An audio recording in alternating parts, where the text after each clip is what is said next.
Dear students, which of the following is not a classical sign of LT syndrome? ഇതൊരു auto immune arthritis പോലുള്ള ഒരു രോഗമാണ്. ഇതിലൊരു classical sign ഉണ്ട്. അത് കൃത്യമായിട്ട് ഒരു ന്യൂമോണിക്സ് വെച്ച് ഓർത്തു വെക്കാൻ പറ്റും. അത് സാൻഡ എന്നുള്ളതാണ്. SANTA. എസ് എന്ന് വെച്ച് കഴിഞ്ഞാൽ സ്പ്ലീനോമെഗാലി, എ മീൻസ് അനീമിയാണ്, N means neutropenia, T means thrombocytopenia, then most important കാര്യം ആർത്രൈറ്റിസ്. അപ്പൊ ഇത്രയും കാര്യങ്ങളാണ് അതുമായിട്ട് ബന്ധപ്പെട്ട് ഓർക്കേണ്ടത്. RA ഫാക്ടർ കൂടി നിൽക്കും. ബാക്കിയുള്ള ബ്ലഡ് പാരാമീറ്റേഴ്സ് എല്ലാം തന്നെ കുറഞ്ഞു നിൽക്കുന്ന ഒരു സാഹചര്യമാണ് ഇതുമായിട്ട് ബന്ധപ്പെട്ട് ചെയ്യുന്നത്.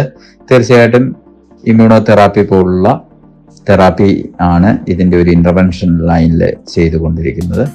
ഓക്കെ, ഈ കാര്യങ്ങൾ കൃത്യമായിട്ടും നോട്ട് ചെയ്യുക. ഒരു പരീക്ഷയ്ക്ക് PG എൻട്രൻസ് പരീക്ഷയ്ക്ക് ചോദിച്ചിട്ടുള്ള ഒരു ക്വസ്റ്റ്യൻ ആണ്.